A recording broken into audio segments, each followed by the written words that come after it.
On behalf of the family of Peter Allen Harper, I welcome each one of you to the celebration of life of native New Yorker Harper. In the tradition of our African ancestors, we also welcome their spirits. We remember and honor their contributions. And we express our gratitude to our ancestors for their protection and inspiration now and through the centuries. As you can see from the program, we have a number of speakers who are scheduled to share their reflections on Harper's life. And we begin with his family,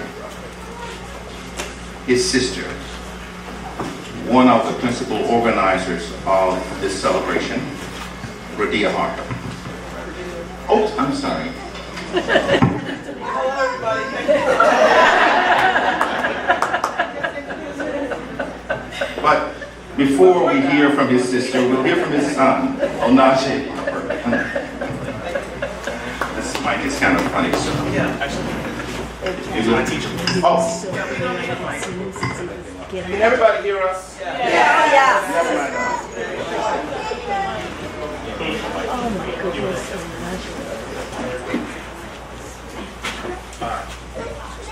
Welcome and thank you. My reflections are around being Peter Allen Harper's son. But in that, I also think about him as a father-in-law, an uncle, a brother, and a grandfather. As an amazingly instructive father, I owe so much of who I am and what I am and the little bit that I can call of accomplishment to his guidance and instruction through the years.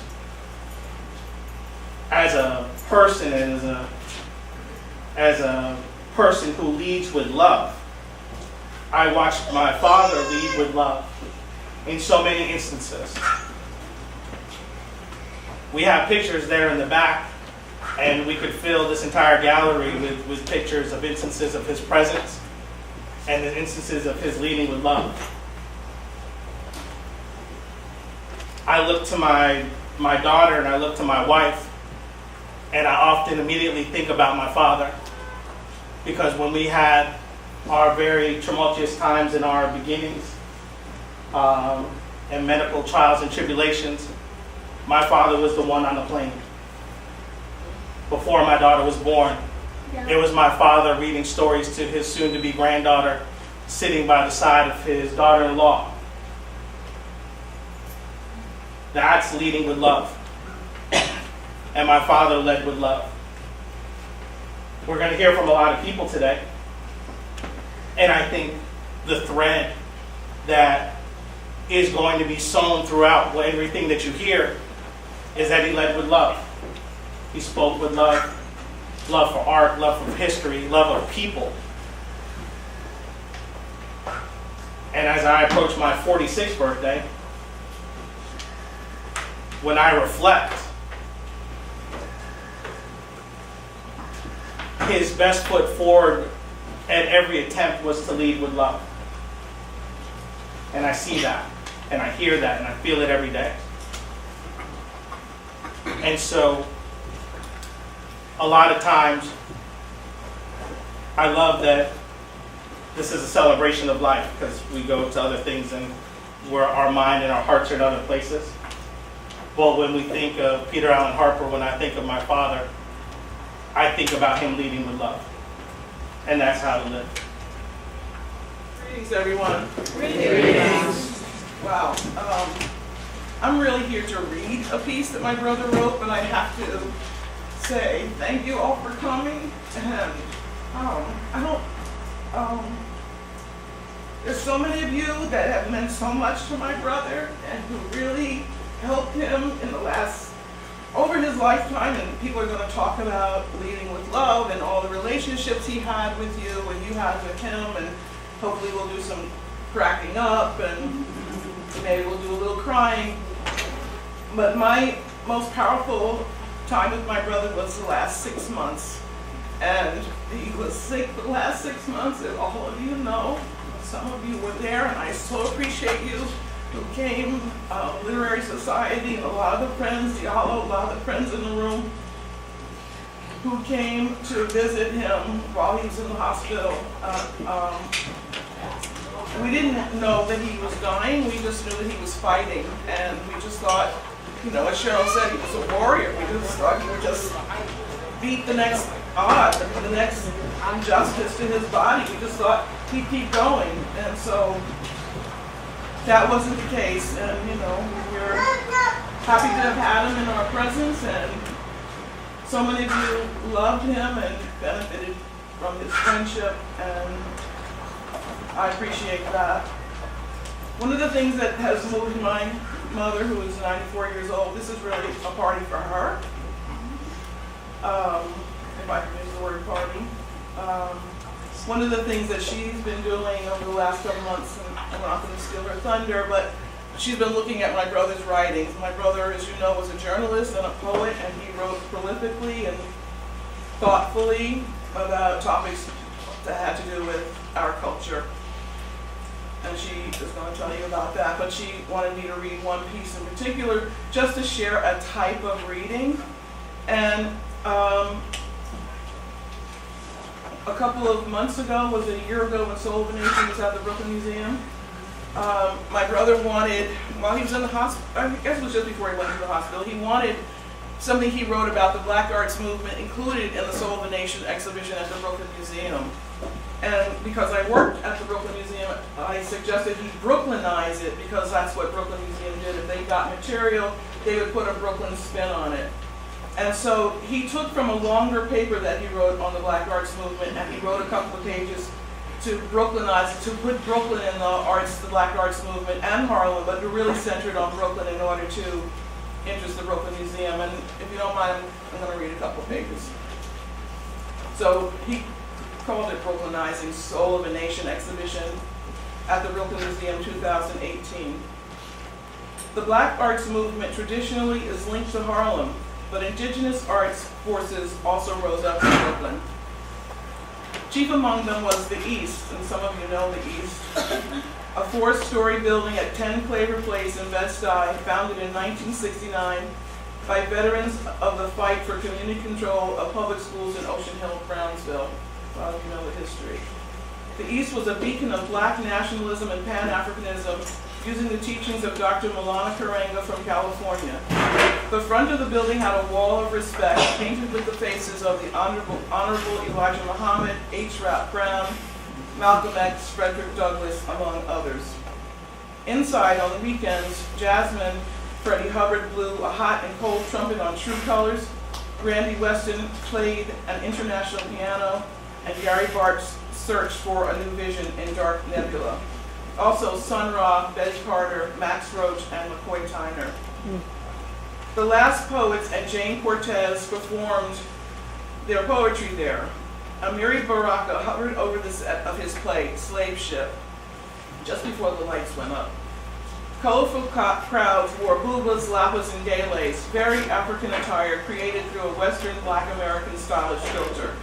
They wore ankhs for wisdom from Egypt, or strings of ileke around their necks, representing the Orishas of the Yoruba, one of the mutated African religions transferred to the Americas. The Yoruba were dressed in white. But the East represented more than just vibes. It printed Black New, the local and international notes, and for every issue, cartoon artist Seitu Jim Dyson. On the West Coast, to this day, Emory Douglas is revered for his insightful political art that graced the posters and Black Panther newspaper. Seitu Dyson was his East Coast, though relatively unknown, counterpart. In 1970, the educators who founded the East, such as Jitsu AC, created Uhuru Sasa Shul, Freedom Now School, a grade school espousing nationalist themes and a simple conviction that Black children could be educated. The school was housed in the East Monday through Friday. The East also accommodated a food co-op, a bookstore, and a daycare center. Outside, covering the entirety of the 2 short blocks that comprise Claver Place, these activists created a fundraiser in 1971 called the African Street Carnival, which I'm sure we all know. About 2,000 people ate food prepared by parents and bought wares from 20 arts and crafts vendors. The event got so large it moved to Boys and Girls High. Now, 47 years later, over the 4th of July weekend, and the International African Arts Festival sprawls over the Brooklyn Navy Yard. African artisans prepared their works on the continent to begin their crafts festival journey in the United States. And here's a part you'll appreciate, I think. Brooklyn poets, along with citywide, nationwide, and international wordsmiths, took their performances across the East River to the annual Black Roots Festival at International House on Upper Riverside Drive.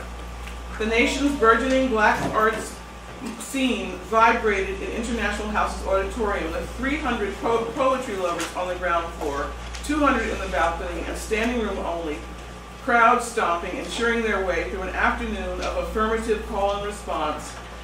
The Manhattan-based Frederick Douglass Creative Arts Center, which created Black Roots Festival in 1971, is no more, but it is the precursor of spoken word, of the Deaf Poetry Jam, which we all know, and poetry slams. Harper was a part of this movement, and through poetry, he recognized that poetry was connected to black art. Poetry is an art. Also in 71, Brooklyn female fine artists created Where We At Women Artists. One of their first showcases was at the mostly male Weyusi Nyumba Yasana Gallery, or Black Art Gallery in Swahili, on West 132nd Street in the heart of Harlem. A black male poet who lived down the block read 3 of his poems to 3 different pieces of art. Dinga McCannon, he read them to the work of Dinga McCannon, who enjoyed her object, Revolutionary Women, at the Brooklyn Museum's recent Black Radical Women exhibition. She said that night she thought the poet had written the words specifically for the works on the wall. The poet was Harper. The poet had never seen the work before. This was simply the spirit of the times. The Black Arts Movement artists espousing similar views. Otto Niels, the award-winning painter and sculptor and printmaker, came out of Brooklyn, as did Marilyn Nance, the official North American delegation photographer at Festac 77, an international African arts conclave in 1977 in Lagos, Nigeria. Both artists are still active, with Marilyn receiving an award in 2018 for her work. At Festac, her photos can be found at the Smithsonian American Art Museum and the Schomburg Center for Research in Black Culture. So while Harper is writing these words, he's living these words. This is who he was as an artist, and as a communicator, and as a member of the community. All praises.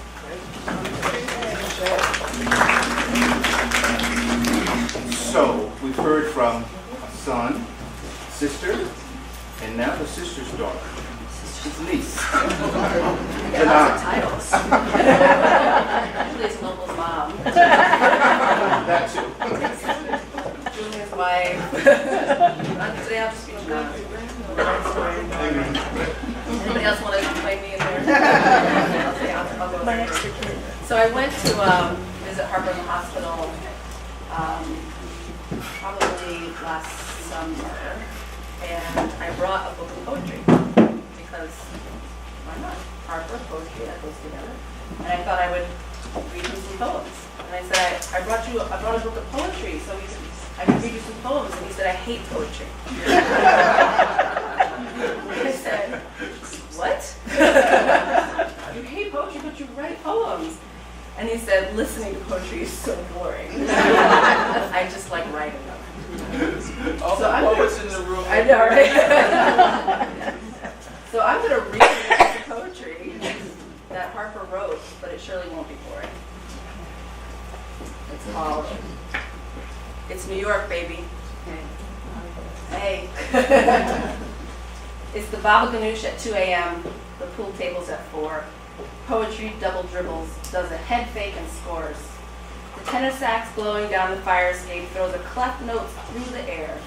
The The notes catch our daughters double-dutching to school.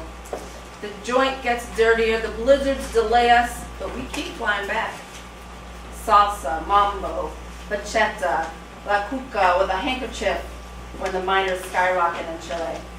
Arthur and his foxtrot, Ella and James Brown at Apollo, Chick Webb at Savoy. Miriam Makeba still has friends on Riverside Drive. Everybody knows somebody in the boogie down. Or hops the Triborough, RFK, the Hollis or Bed-Stuy, Stuyvesant Heights. All of Staten Island is Howard Beach. It's a no brothers land. Our conversations can't take place in Memphis. So I was caught in a coup in West Africa. We had to stay in this one house the whole time. Here's my question. Will romance last if it starts under these circumstances? Asked and answered only in New York.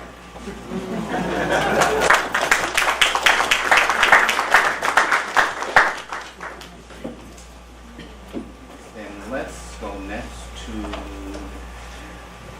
Dr. Rogers. Dr. Peggy Rogers, cousin.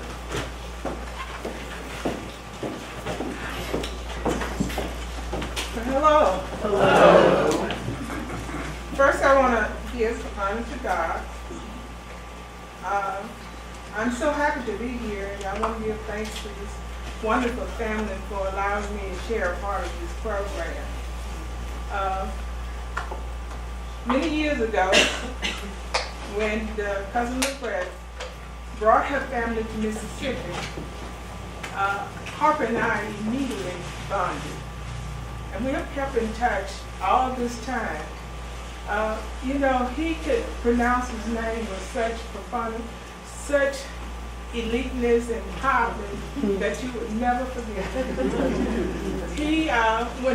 When I think of the name Harper, his face immediately comes to my mind. He had such finesse about him that no other person in my surroundings could have in such spirit as he did. When I visited him some time ago at the hospital, we talked and we had such a good conversation. And in having that conversation, he walked me to the elevator, and we stood at the elevator for 10 or 15 minutes before I left the hospital, and we talked about many things. He was in his nightgown and he had his IV code. And he walked and he said, "Can you stay a little longer?" So I did. And stand there with him and listen to him was a sheer joy. I enjoyed him so much, and we talked on the phone lots of times. And I'm just so happy to be here to share my experiences with him. He talked about working at the Associated Press, and he gave me pointers about how to deal with the media. And it was just such a joy. But today I just want to leave you with a poem that reminds me of his character, and reminds me of him and the kind of person he was along the way. From Mississippi, from the Mississippi roots. This poem is called "What Will Matter" by Michael Jacobson.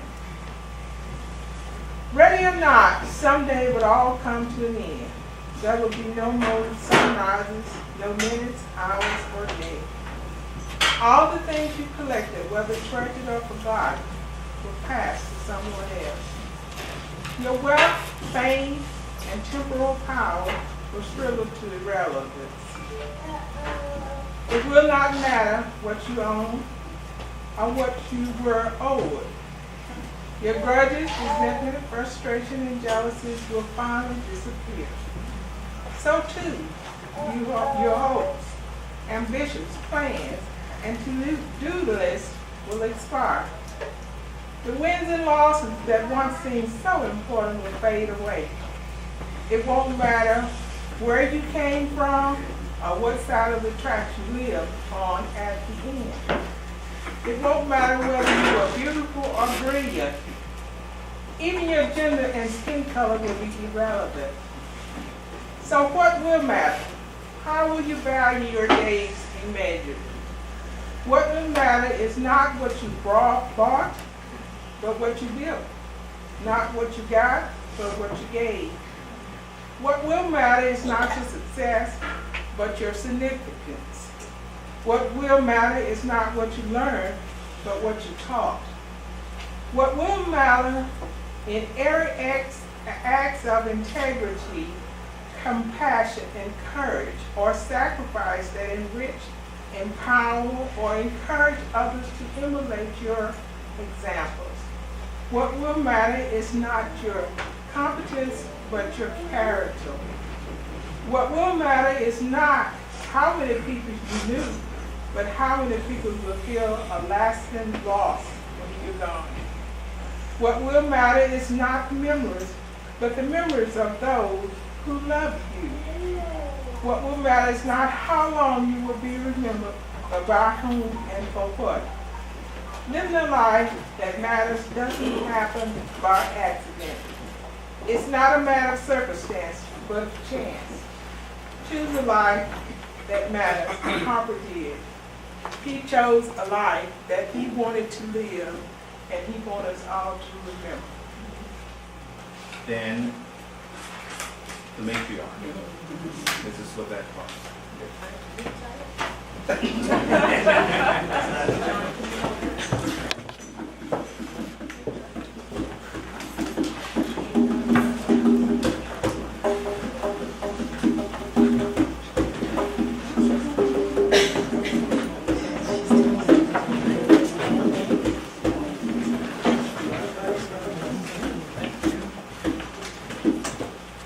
We all know that Mr. Harper wrote for many publications. He wrote for the Associated Press. For 3 years he was at the Hub in Kansas City. I visited him there and discovered Kansas City. Of course, he wrote for many years after that. He was a 50 Rock Fellow for the Associated Press and for 3 years in Memphis, Tennessee. I visited him there for the Commercial Appeal newspaper. And before all of that, of course, he had graduated from the Minority Journalist Program. Do we have any of those graduates in here now who were a part of that? I'm just too young. One? All right. So you know it exists, right, at Berkeley, right? UC Berkeley. And I'd like to tell you how my husband and I, Harper's father and I, were able to attend the graduation, because I was working at a school, a public school in Austin, New York, and of course my husband was had a Westchester County job. He was in Yonkers, and it was the first week, the opening of school. School children were not there, but the teachers were there, and there were all kinds of meetings. And so on the Thursday, I believe, before school opened, a few days before school opened, I went to school as usual. I went to my office, and then I went into the cafetorium where all these 200 teachers were seated and listening to their speakers, and I walked down one way and then the other so that everyone saw me. And then when I left, I went out to my car, drove to the station in Croton and left my car, got on the train, went to Yonkers and met my husband in his car. And we drove to the airport where we left our car in long-term parking and got on a plane for California and attended our son's graduation. You know, he was well known for not graduating from school. We were going to attend. We did. We enjoyed visiting Berkeley and all those good things in Oakland, California as well, but we loved this graduation. Got on the airplane and returned to New York, and that Monday we went to school, went to work. And most people did not know we had ever left town.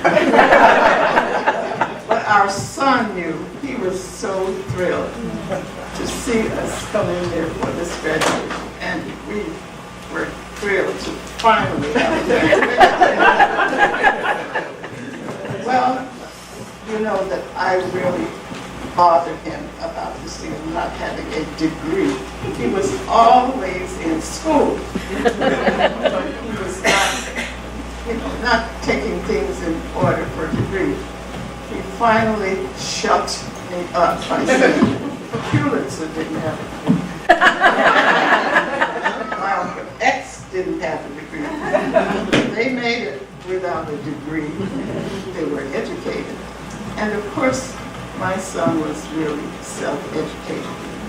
And it started at a very early age. I remember how we used to have to turn off the light. I mean, after our lights were out, we call it lights out in our house, in the old-fashioned way. Go there because he would always have the flashlight words. No, the flashlight words. Have the flashlight on, reading his book under the sheet. And of course, at a very young age, I think about the 7th grade, he became very interested in columnists in the New York Times. And he recognized their style. He could tell you that's so-and-so style. He heard the words, he knew who had written this, because he read the New York Times every day. By the time he was in the 11th grade, he had read so much Black history and all of the things that Davidson had written up to that point that he taught a class for adults and any students who felt the need to come on Black history at the Westbury Public Library, in Westbury, Long Island, when he was a junior.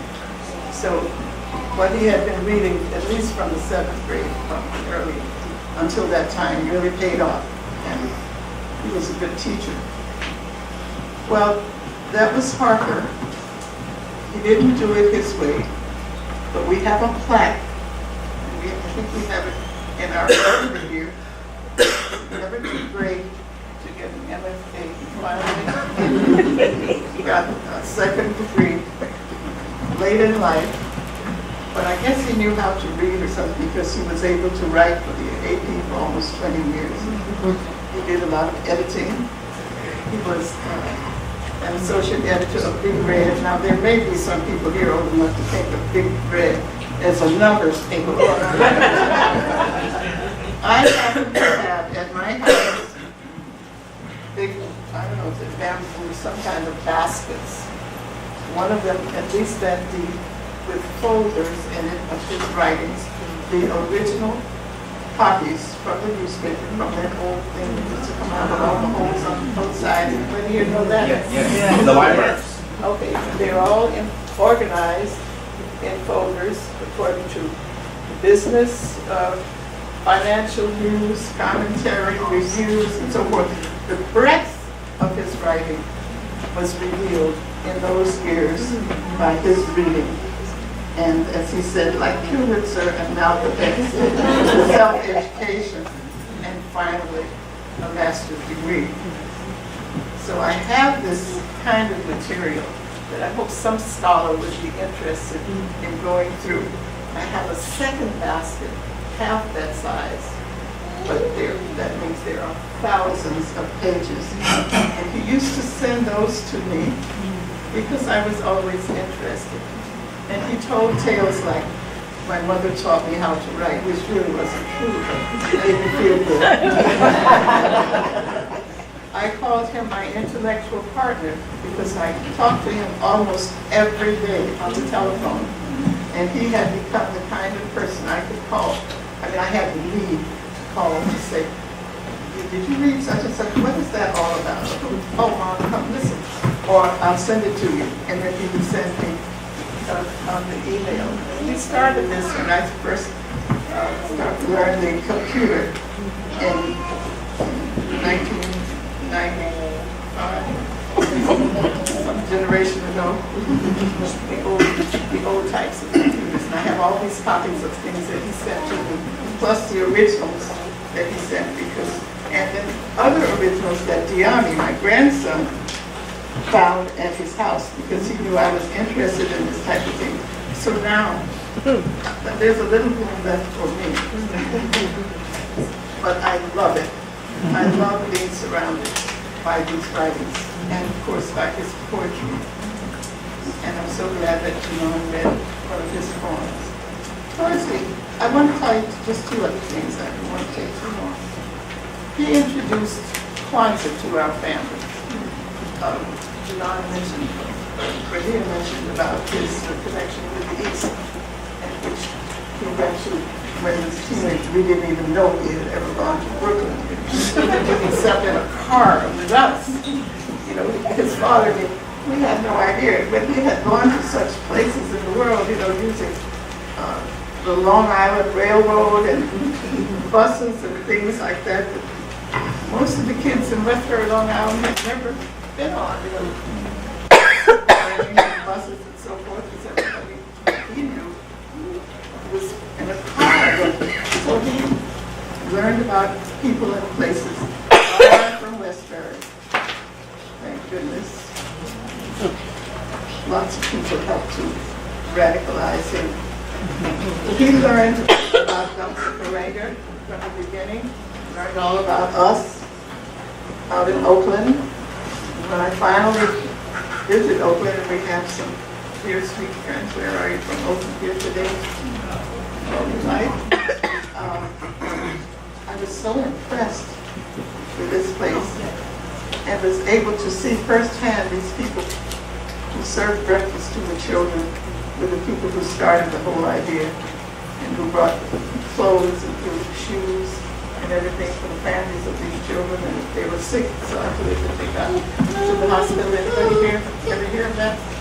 I was so happy to read some of these, meet some of these people my age in Oakland that my son had known about. And he was transferred a lot of that to the Eastern Oakland. He brought Kwanzaa to our house from the beginning. And then he would brag to his friends that we celebrated Kwanzaa the first year. And then when we moved to Croton Hudson in 1969, and it was snowing and all, I used this as an excuse and we didn't get to the store to get fresh vegetables, but we had our Kwanzaa and people who through the snow could walk to our house from our area where we lived in the Croton Point section of Croton Hudson. We used canned corn, canned beans on the mat because we didn't have fresh fruits and vegetables, and orange juice for the fruits and vegetables for Kwanzaa. But we had our Kwanzaa, and we've been having it ever since. And he brought this to us. He told us all about it. He explained the principles, and we loved it. We really did. We appreciated it. Towards the end of his life, it's very interesting. There are many people here who know other little parts about him. I don't know if you know this, so I will reveal it now at the end. I have a lot more stuff that I put in the book. But he did reveal that he frequently felt lonely and a failure. He met a lot of exciting people in exciting places like the Literary Society, who were smarter than he was, but who read all these great books. So happy to do that. He thought of some of the people who had been in his Jack and Jill group that got out of as soon as he could. People like Governor of New York, President of American Express, and a couple of others. His Jack and Jill members, and he felt a failure. And I think his sister, he didn't know this. He revealed all of this to me. And of course we had, by then, guidance counselors, so I brought that into the moment thing, trying to let him not feel so guilty. But he did, he felt, he really was disappointed in himself. And I did my best to let him know how much I appreciated what he had accomplished. And I did. I mean, it was not just talk. I really did. I really loved it. I will never forget him. I'm ready to pick up the phone to ask him about and to explain what these pundits are saying. And he could put everything in context because he was so well read. I won't ever forget him, and I don't want to. I just don't want to have to do it 24/7. Thank you very much. Thank you.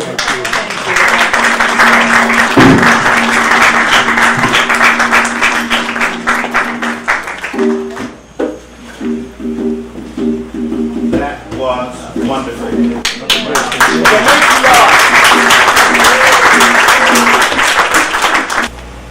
Jeremy Street. Jeremy will now share with us one of the compositions of Stephen Morris, one of Harper's favorite artists. And Mr. Street will tell you what he's going to play. How you guys doing today? Oh, Fine, thank you. good to see you guys. I'm honored to be here to play for this awesome individual.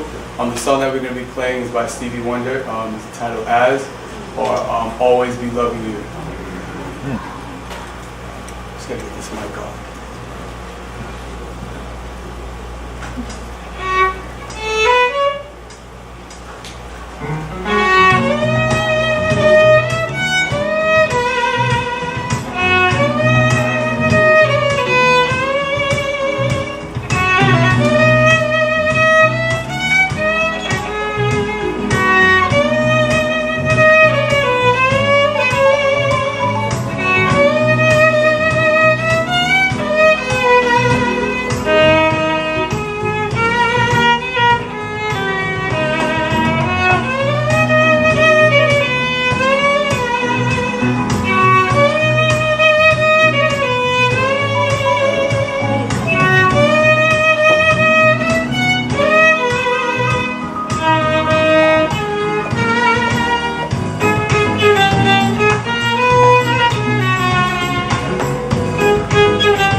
We will now hear some reflections from Harper's friends, and since I am the master of ceremonies, I will take the opportunity to begin. A couple of thoughts, random thoughts. I did not know until maybe a year ago, that Harper and I shared ancestry. I'm from Mississippi. Starkville? Delta, sort of. I'm from Yazoo County, the real Delta. Well, it's closer to the Mississippi River. That's what I mean. And he was so proud to tell me about that connection. When he was working in Memphis, apparently some of the Mississippi relatives moved to Memphis, and when he was working for the Commercial Appeal, it was the first time that he connected with them and established or reestablished a very close bond. We talked about that, and I had not known, even though I had known Harper for years. As his family indicates to you, Harper was, I don't understand why he didn't think he was a failure. He was so good, he was smart. Look at the people who are here. I mean, just think about the love that it takes to bring people together to say, we love you, Harper. Another anecdotal memory. I was at his apartment, and he said to me one day, I think it was a Sunday, because I would go over after church. I know, Harper didn't go to church. That's a whole other thing. He said, I want you to do 3 things for me. I said, okay, what is it? He said, well, I want you to move these boxes for me. He got a lot of his deliveries via Amazon, and so he wanted me to unpack some boxes. I said, okay. He said, I said, what's next? He said, well, I want you to plan a birthday party. I said, plan a birthday party now? Some of you who know me know that I'm not exactly the most organized person in the world. Never mind how I appeared on TV all of those years. Just 2 minutes. You saw my desk, you saw something else. And we won't talk about our home, Patricia. So I said, you want me to plan your party? He says, yeah. He said, and we have to put together a guest list, and I want you to give me some music. And okay, fine. I said, I'll do that. And I'm thinking to myself, I can't do it. I'm going to get somebody to do it. We'll make it happen. I said, well, what's the third thing? He said, I want you to speak at my funeral. Well, even now, as I remember that day, sitting in his office, it was, I said, oh, come on, Harper. I said, you're going to be speaking at mine. I said, anyway, how do you know I can do this? And of course, your son had an answer for everything, right? He said, because I've seen you do it. I saw you at Mark Griffith's services and Reggie Harris's services. And yeah, you can do this. Will you do that for me? And so I agreed, praying and hoping that the day would never come. And the day is here. Our life paths intersected about 50 years ago, almost 50 years. We first met when we were students at Wesleyan University. He was a freshman, I was a sophomore. He was living in the Foss Hill dorms, which is where most freshmen back in the day used to live. I don't think at the time either one of us had the idea of becoming a journalist. I know certainly I didn't. I'm not sure. We never talked about that. We talked about Black Hour and Black Panther Party and UJAMA, our Black Students Organization, and parties. But we didn't talk about journalism at all.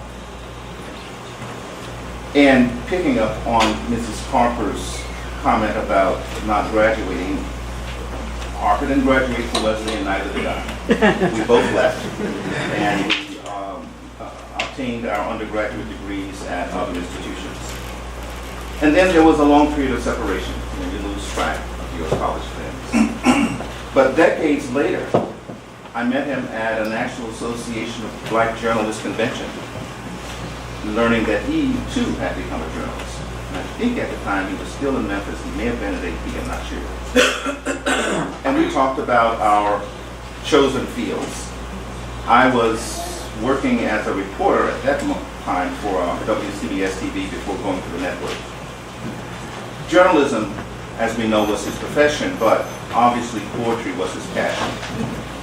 And led, as we know, to him earning that Master's in Fine Arts degree from the City College of New York with a little encouragement from his mom. In the months before Harper left us, I visited him several times at his home and at the rehabilitation center and at the hospital. And before going to the hospital in those final months, he managed his illness. It was a complicated illness to manage. And if you visited his apartment, he enforced very strict hygienic protocols. The first thing you had to do when you visited his apartment was to go and wash your hands. That was a rule. But he seldom talked about his medical condition. He talked about places he had visited. He was very proud of the art collection that was displayed in his apartment. He talked about lectures he had attended or wanted to attend. But most of all, he talked about his personal library that he had built up over a lifetime. The rare books in his collection, and the people who might appreciate their value as much as he did. Clearly, we appreciated the value that his life brought to all of us. Rest in peace.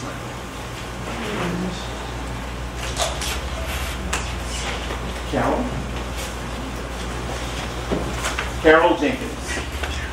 And if you've been in New York for a minute, you know who she is, but she's my dear friend and colleague. Anchor extraordinaire forever. Very, very moved by that.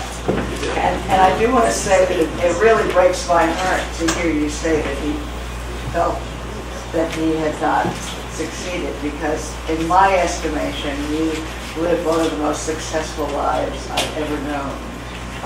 One of the ways I judge that is that when someone is gone, I say, what did they leave me with after all of that time of knowing them?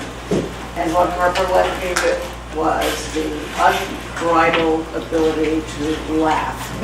And, I still hear his laugh. When I have a down day, I say, what would Harper say? He would be laughing right now. And he'd say, Carol, just move along. Let's hear that laugh. And so it was his own laugh. And I think that when you're thinking about people who affect your life, it's like, how many people can really make you laugh out loud, right to your soul? And that, in my estimation, is very, very few people. In a whole lifetime of all the people you meet who can make you laugh out loud. Now, with Harper, we found ourselves in some inappropriate places laughing. I think we were probably, my sister and I went with Harper to a meditation, which was, none of us should have been in the meditation. We were probably the only 3 adults who came very close to being asked to leave. We were laughing so hard. We were just, that laughter where you cannot stop and you say, wait a minute, what would I say to my child? Stop it. And we couldn't stop, so we just laughed our way through that, went to lunch, laughed through lunch, and it remained, one of many, many moments in my life that were just, that goes to your heart, goes to your soul. Happiness, laughter. And so, Harper had that, ability to, to bring that out in people. I see people smiling, so you know what I'm talking about. And the other thing, in addition to his discipline, because even though it took a while for him to get those degrees, I have never known a human being who tried so hard, and who was always learning and always going. It was a life's mission, and that life's mission was learning. And that life's mission's second part was teaching, was sharing what he learned. The other thing is that Harper really cared about people. We knew each other through the business, and we were friends. We would call each other up, we would laugh, talk about people in business. Never you, right? Never you. We just talk about people, what was going on, and all of that. But he was always he was really like a father to my children, because when my daughter was giving birth, the first person, when she was giving birth to the twins, and he knew that we've been having a very, very hard time, the first person at the hospital was Harper. I knew my daughter said, "Harper's outside." I mean, she was in a great deal of pain at the time and didn't quite appreciate him as much that day as she did later, to know that he had taken the time to make sure that he was there, to make sure that those babies were okay. It was a close call.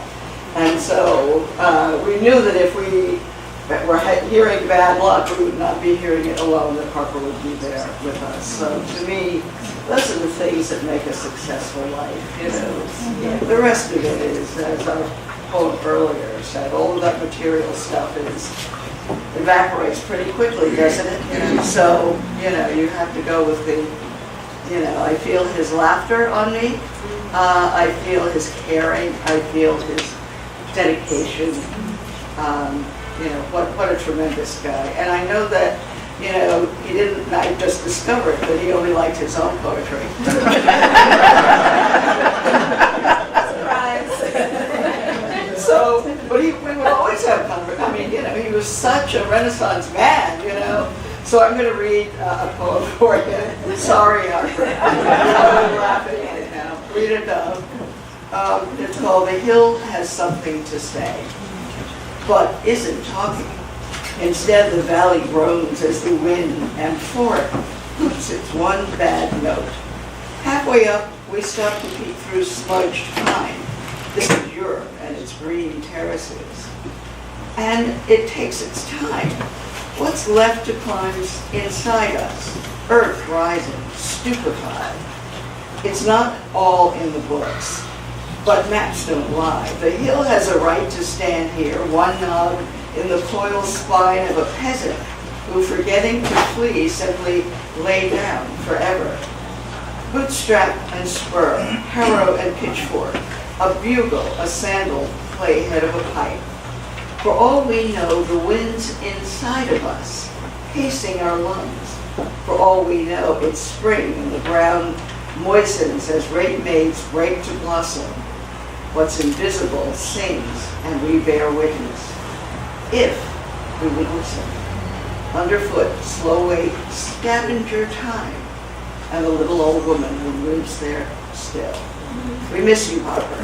Yes. 5 years ago, there was a book or a movie or both called 6 Degrees of Separation. Lately, I have concluded that with our tribe, there's only 1 degree of separation.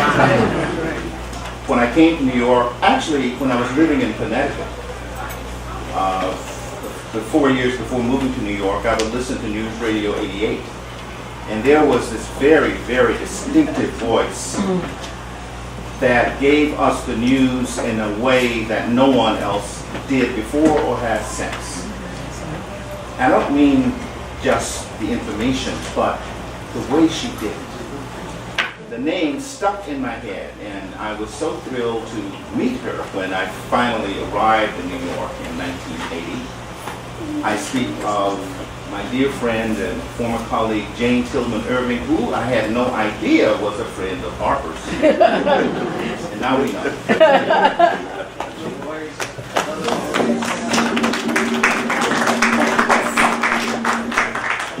Thank you, my dear friend Randall, my dear friend Carol, and so many others. I first met Harper the way reporters do, on a story.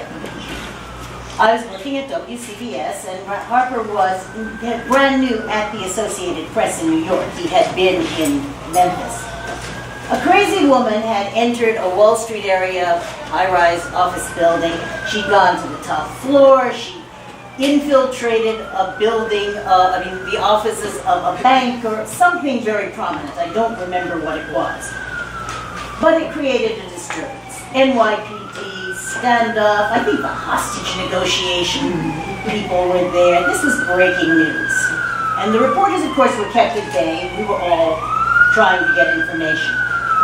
And because it was breaking news, you had to update even when nothing was happening. And for hours on end, nothing was happening. Remember, this is the 1980s. Security was lax to non-existent, which is how she got in the building, and cell phones were unknown. To file our stories, we had to rely on what every large building had in the lobby at the time, a bank of payphones and public phones. Well, I scooped out where the phones were, and Harper hadn't. I was single, he was new, he was black, he was cute.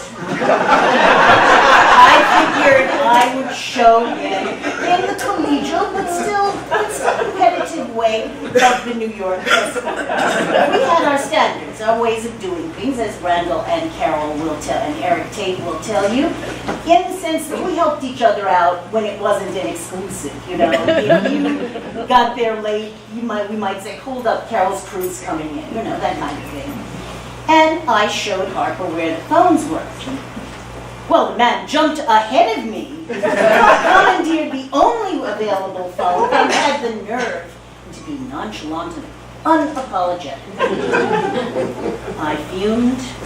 I complained to other reporters and said, well, you know, he'll get it. He'll come around, or else no one will ever help him when he's in a bind.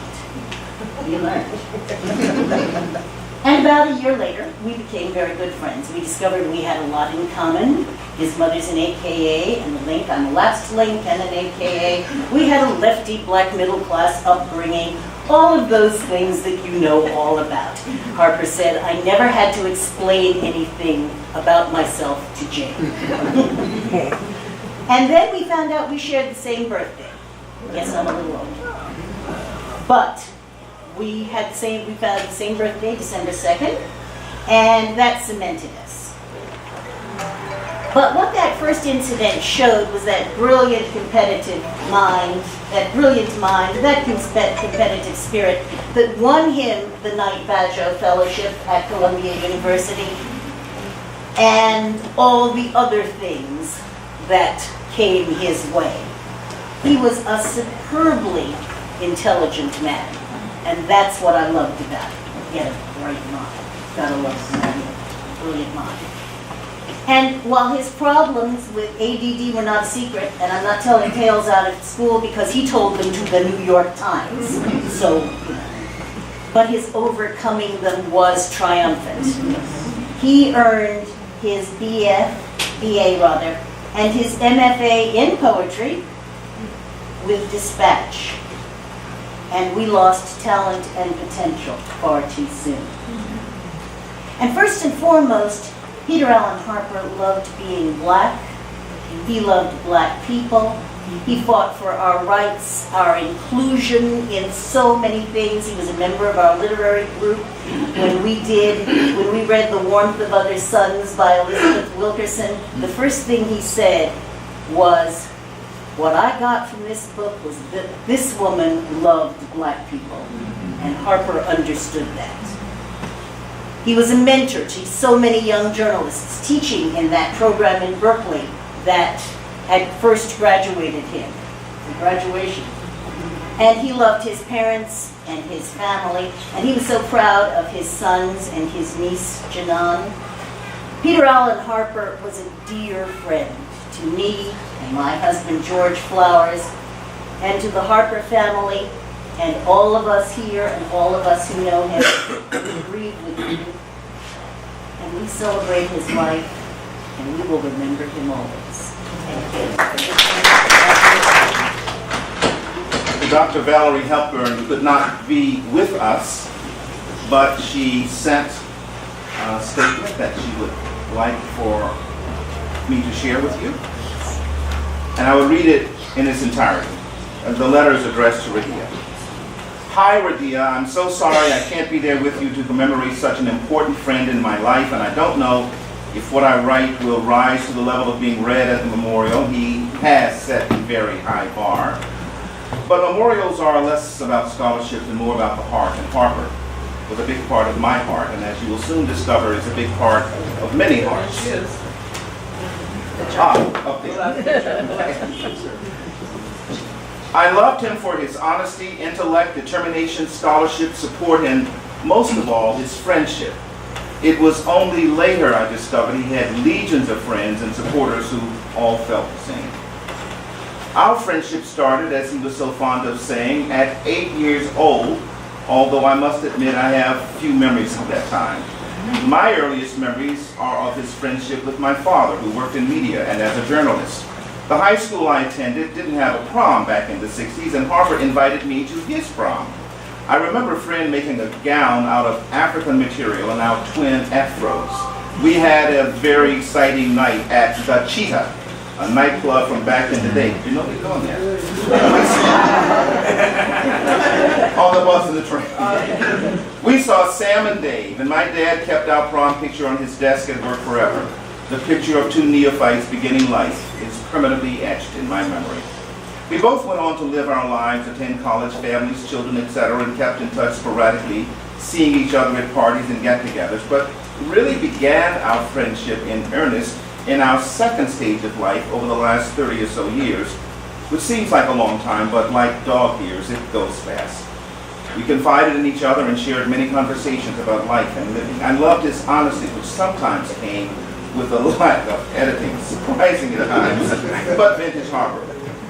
We saw each other through ups and downs as we supported each other. I remember when my mom was diagnosed with cancer, he promised to keep up with my son, which he did, cheering him on and delighting in his accomplishments while sharing his wisdom like a knowledgeable uncle. He once sent me a letter with instructions for my son. We had many crazy adventures, including New Year's Eve parties where he would wear his signature hat with the feather placed just so. He loved to dance, and we shared our love of rhythm and review and never missed a chance to cut some rug, although that became increasingly difficult with time. During one all-white affair we attended at the Tavern on the Green, it ended up with me on the floor giving CPR to another party goer in the midst of cardiac arrest. I hyperventilated and became disoriented. Harper stayed by my side afterwards until he was sure I was okay. What I will most remember is his voice and his laugh, engraved in my memory. He had a deep radio Barry White-like voice. We joked a lot on the phone and in person and followed each other through all types of events. I can still hear him laughingly say, "Help me now." Harper was a voracious reader, poet, and scholar of black culture. He was a master networker and had legions of loyal and accomplished friends. In fact, I think he was instrumental in creating and supporting a community in the world of all black arts. My email is still filled with many articles, poetry, and community and current events he shared with me. He kept me up to date with affairs in the black community. Harper, in a sense, was a late bloomer, but came back with a vengeance despite the many physical challenges that assailed him. During the last 20 years, Harper proceeded to attend college for advanced degrees in journalism and invited us all to share in his graduation. Increasingly in and out of the hospital, he never gave up hope, writing a book of poetry, inviting me to attend his poetry readings. His intellect, persistence, and dedication to the black community of artists was impressive, as were his many friends. He was a true patron of black art, intellectual thought, and politics. He was an avid promoter of his friends' book signings, plays, artwork, and poetry readings. As I watched him face longer stints at hospital stays, he faced the indignities of medical care with courage and persistence, always returning to his long-range goals with the amazing support of his assistant, Shaniqua. Last year, at his birthday party, I was once more amazed at the variety of people he welcomed from all walks of life, and I was so happy to see him celebrated by his friends. We are all lucky to have a few good friends in life. As I age and lose more friends, I cling ever more tightly, realizing how irreplaceable these friendships are. I have known Harper almost 60 years, and over that time we have shared many, many laughs, a few arguments, many political discussions, but most of all, his presence brought me so much happiness and joy. He's simply one of a kind, and I will surely sorely miss him, as will we all. Valerie Kepler. Thank you.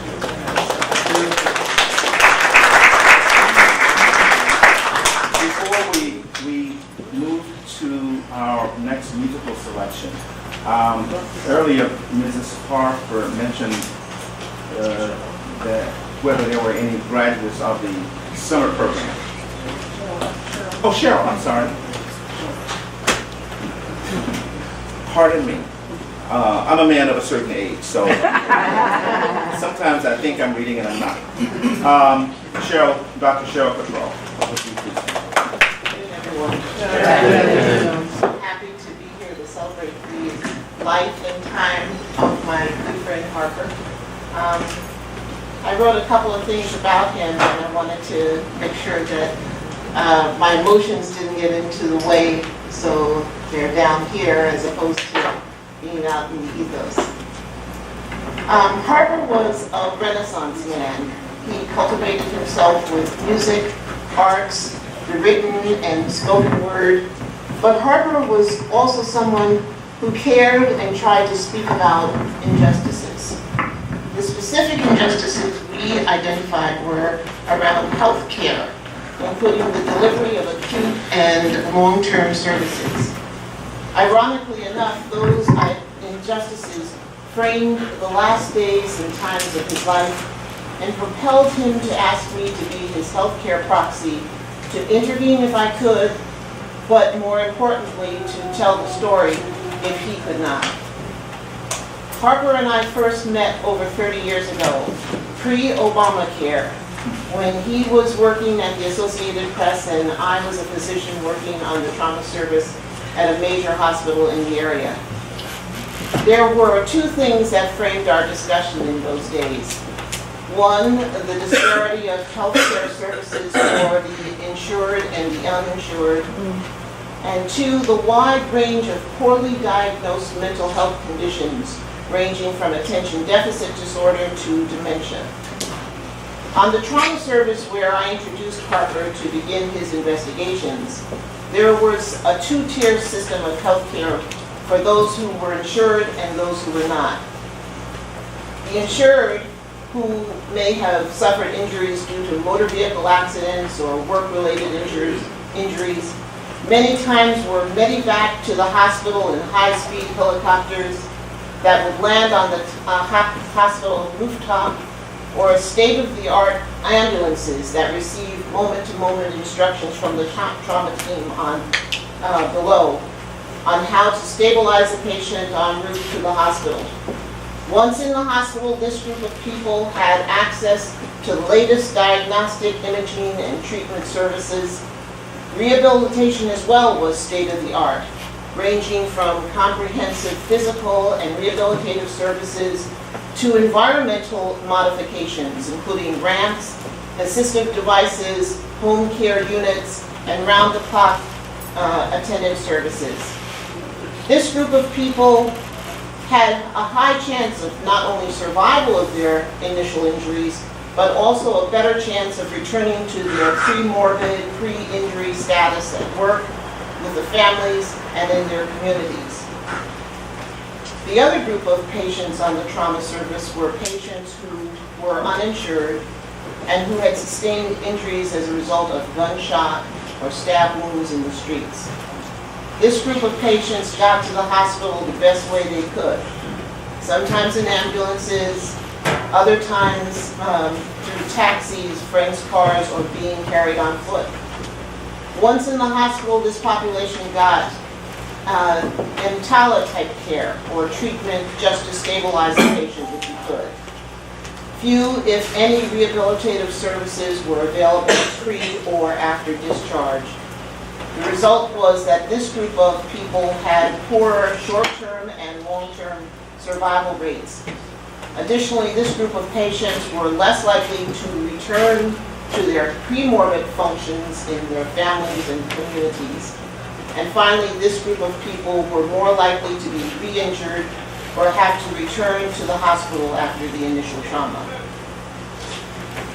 The second group of injustices Harper and I felt needed to be investigated were the way psychiatric diagnoses were assigned. Generally, there was too free of an access to attention deficit disorder medications and treatment for children and adolescents, but that availability was not possible for adults who had this similar symptoms of memory and concentration difficulties as their younger counterparts. And more specifically, there was an ease of access for attention deficit disorder medication to high-achieving scholars who wanted to continue to pursue academic careers, but less access to the treatment for the everyday adult who was having trouble with information processing or decoding in their everyday life. Similarly, the diagnosis of dementia was a free-wielding entity in some circles, not established by rigorous testing or imaging criteria, and could be designated by third-hand anecdotal comments or by criteria under other viewing, which would have been given the label of mild cognitive impairment, depression, or the normal cognitive decline of aging. Once being assigned the label of dementia, healthcare options were drastically reduced. Aggressive treatment and/or procedures were deemed unnecessary under this designation, including physical and cognitive rehab, and only EMTALA, again, type provisions were again deemed necessary. As a consequence, the nursing homes were lined with people who were experiencing another type of abuse and maltreatment, the abuse of neglect, because their diagnosis would exclude them from the aggressive rehab programs. People who found themselves in nursing home settings sat around and did nothing throughout the day, including maybe not even being helped to get up, get dressed, and get out of bed. We saw many people just lined up at the nursing homes in wheelchairs, looking into space, and not engaged in any activity for hours at a time. If they were having problems with their memory beforehand, that lack of stimulation or even human interaction was certainly the death blow for their cognitive functioning.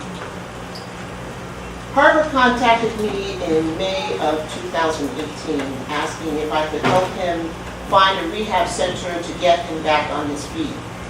He had quit his job at the AP, gone back to school to finish his BA and Masters of Fine Arts degrees, and was poised to start writing and formally speaking on a number of topics. He only wanted to be in rehab for a limited amount of time. The struggle for adequate rehab here ultimately cost him his life. That struggle consisted of, one, being denied access to the type of specialized rehab care that he needed, and two, having the limited access to physical rehabilitation that he was receiving prematurely curtailed. Prohibitive costs of organizing outpatient medical personnel, equipment, transportation, etc., essentially caused Harper to be a hostage of the healthcare system, which ultimately caused his demise. Harper's family is the only reason that he lasted as long as he did. Their tireless devotion to him as he was in the hospital, in the emergency room, in the rehab, back to the emergency room, back to the hospital and rehab multiple times, battling strokes, heart failure, kidney failure, multiple bouts of sepsis, is a testament to their power of love. But Harper's healthcare battles are not unique. Just as 30 years ago, reforms needed to be made to patient access to care, whether insured or uninsured, similar reforms have to be made in the aftercare and rehabilitative system. If the big push now in healthcare is to get the patient out of the hospital as soon as they are able, there needs to be an equal or greater push to get patients affordable and comprehensive outpatient services that will restore them to prior health and restore them to their prior roles as members of a community. Caregiver personnel who can administer medications, therapies, and etc. at home are needed. Physical therapists who work at the same level as a person who they are training for an athletic event need to be available. Cognitive therapists who have a broad range of curriculum of treating people and access to interesting information. Accessibility of specialized home equipment like motorized beds that turn, coil lift machines that can get the patient in and out of bed for self-care, dialysis machines that can make transportation and the possibility of contamination with nosocomial infections less likely, care coordinators who can be aware and integrate different sectors of the patient care so that less strain will be placed on the family to manage the different parts of their hospitalization and rehab. Harper was a Renaissance man who enjoyed and participated in many aspects of life. He was, however, someone who spoke out about injustices. As we approach this Easter season with the focus on rebirth and renewal of spirit, let us focus our attention on our commitment to what Harper went through and resolve never again will someone be so trapped by needing health care that they will die trying to receive it. Obamacare has made a lot of progress in health care that Harper and I were investigating 30 years ago. The focus now is to hold on to those advances and to extend that care to rehab services. Yes. As my friend would always end our conversations by saying, I'll continue on. Thank you, Joe. I was talking about the program at Berkeley, where he received his first graduation. There was another version of that program that happened earlier at Columbia. It was called the Shell Clark Fellowship Program for Minority Journalists. It was started by the former president of CBS News, Fred Friendly, right after the Kerner Commission report to jumpstart the presence of people of color in journalism, in print and in broadcast. At some point, the broadcasters stopped paying their piece of it, and the print people continued, and that's how it moved to Berkeley. But two of those graduates of the original program are present with us today. I'm one. Lena Sherrod was my classmate, summer of '73. And I would, if you care to share, no, okay. I'm trying to drag Lena up here to speak. I'm afraid not broadcast. I know, you're right. I know you. But your writing was brilliant. Eric, did you come to that?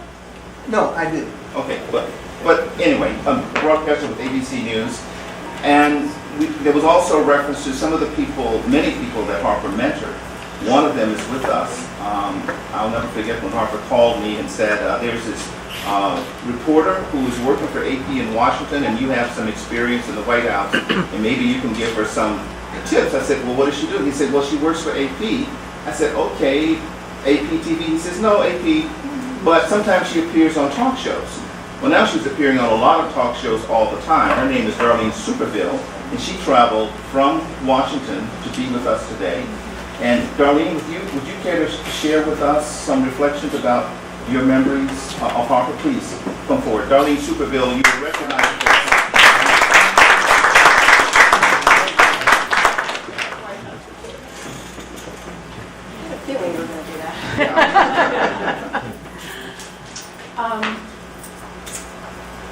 I got to know Harper when I started at AP. 30 years ago, I was an intern. And back in those days, the program was set up so that every intern was paired up with someone who was already a journalist at AP, kind of be a mentor. and I was paired up with Harper, and that's how we got to know each other. And I've known him for my entire career. He gave me very good career advice, and I would say that part of the reason I am where I am today, having covered the White House now for almost 10 years, chief presidents, is because of advice that Harper gave to me. And during the Obama administration, every Christmas they would do a party for reporters. It doesn't happen anymore, but the Obamas did it, and presidents before Obama did it too. And I tried for a number of years to convince him to come down and come to the party and meet the president, and he resisted a number of my invitations until you see the picture that's in the slideshow in 2016. I finally got him to come down by telling him, this is your last chance. And he did, and he had a great time. And listening to everyone speak before me, I didn't know that he was in the hospital for as long as he was. And had I known that, I would have. That's it. So, Accept your vote.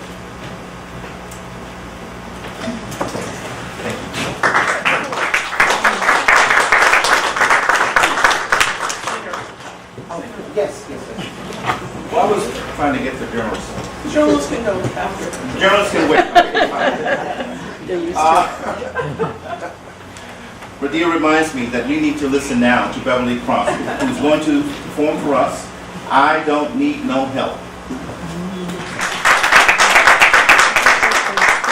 I want to thank you for asking me to do this. Can everybody hear me? Your love for your family is just remarkable, and I hope I do it some justice. Every now and then, I get that feeling, yes. I want to say it my way. Every now and then, I get that feeling. I've got to say it my way. But I don't need no horns blowing. I don't need no strings to play a melody. Now I don't wanna hear that guitar strumming. Don't wanna hear no voices in back of me. Now I don't use words that rhyme. I don't want the drama to help me keep time, 'cause I don't need nobody's help. Said I don't need nobody's help. From a sister to a brother, I love you.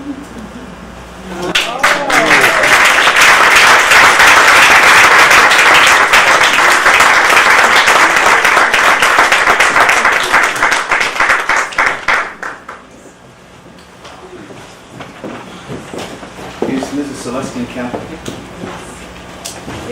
Yes. Please. Okay. Mrs. Celestine Campbell, reflect yourself in the audience. I am Celestine Black Campbell. Right. I've come all the way in from Sarasota, Florida, to let you know how much I love this lady. I have a twofold purpose for being here. I am the president of the Friends of the North Sarasota Public Library. And my second purpose is because I love myself some Lavette Harper.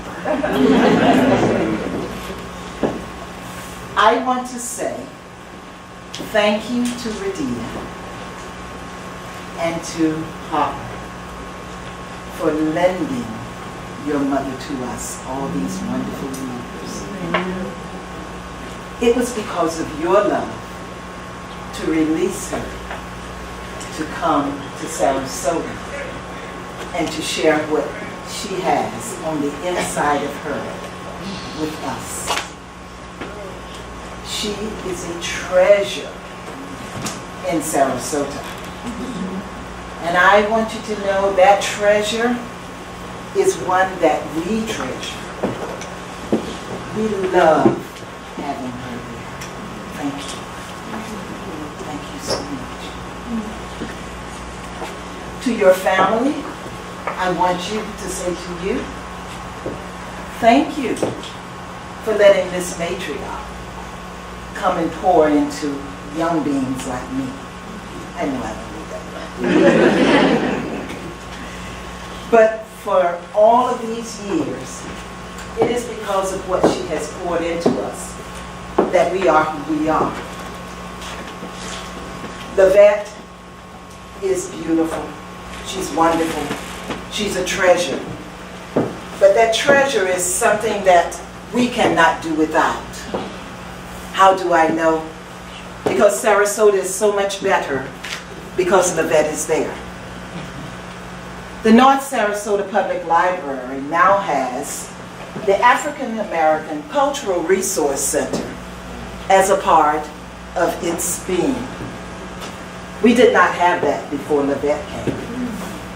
We didn't even know we needed that before Lavette came. In 2008, Lavette made sure that we did programs like Kwanzaa.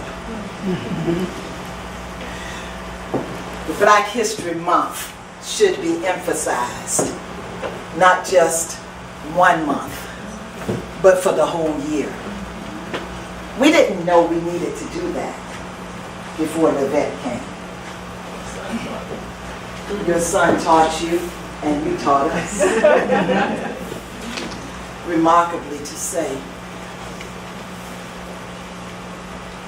that Harper would go home and leave us on the same day that we were preparing for the Kwanzaa program.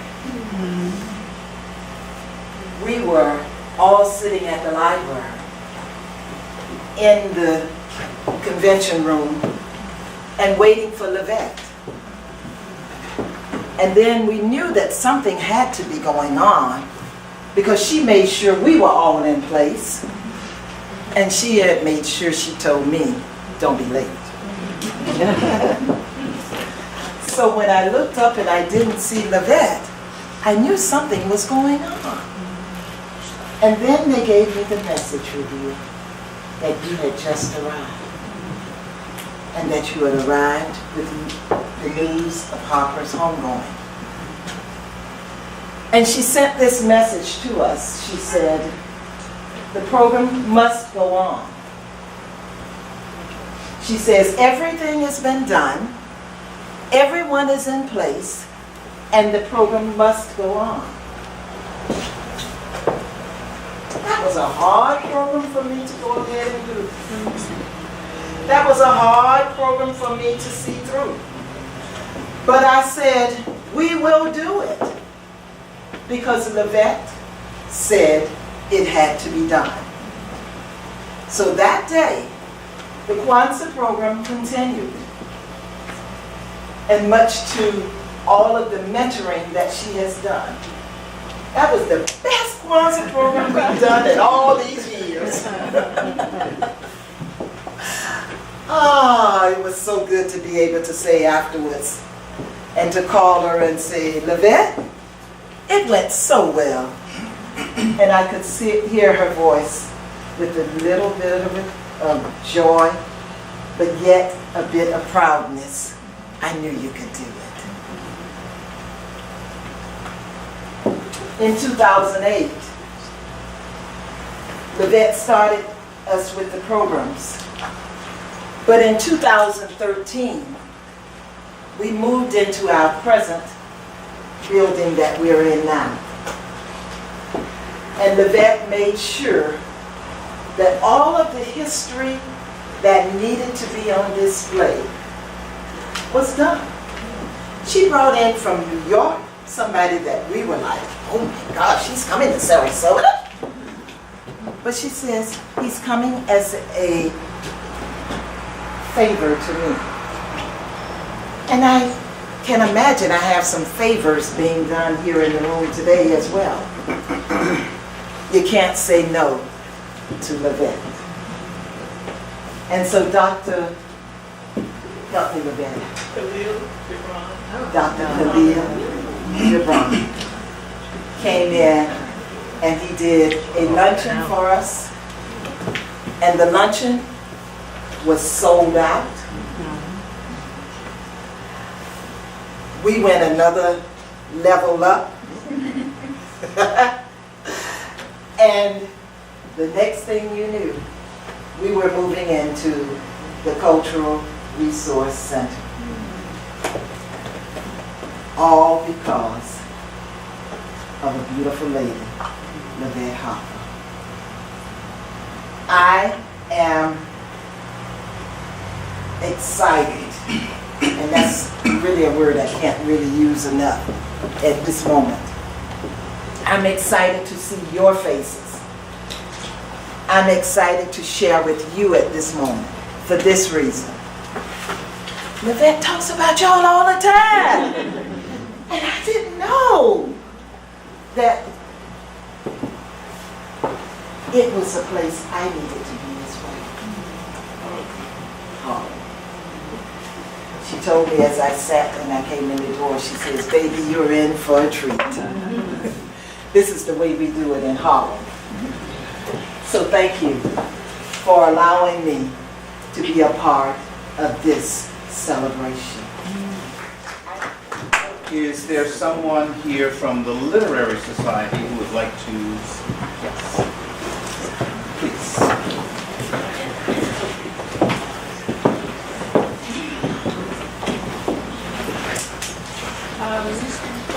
I'll start by saying, first of all, just thank you. Thank you so much for telling us about Sarasota. But in telling us about Sarasota, you've told us a lot about ourselves. And you talked about, in many ways, about what it means to stand on other shoulders. And those other shoulders, Mrs. Harper, are all the things that you brought to bear to allow us to all be here today, to celebrate not just Harper and not just the Harper family, but all of those families and those stalwart educators and those stalwart people who collected books, who brought them into bear to say, we are who we are. Because of all of those people, we're here today. Yes. And I'm so happy to be here today to speak on behalf of the Literary Society. My name is Lana Turner, and I again thank the Harper family for allowing us to say a few words. But before I continue, I'd like the members who are here, if they would stand, of the Literary Society. All right.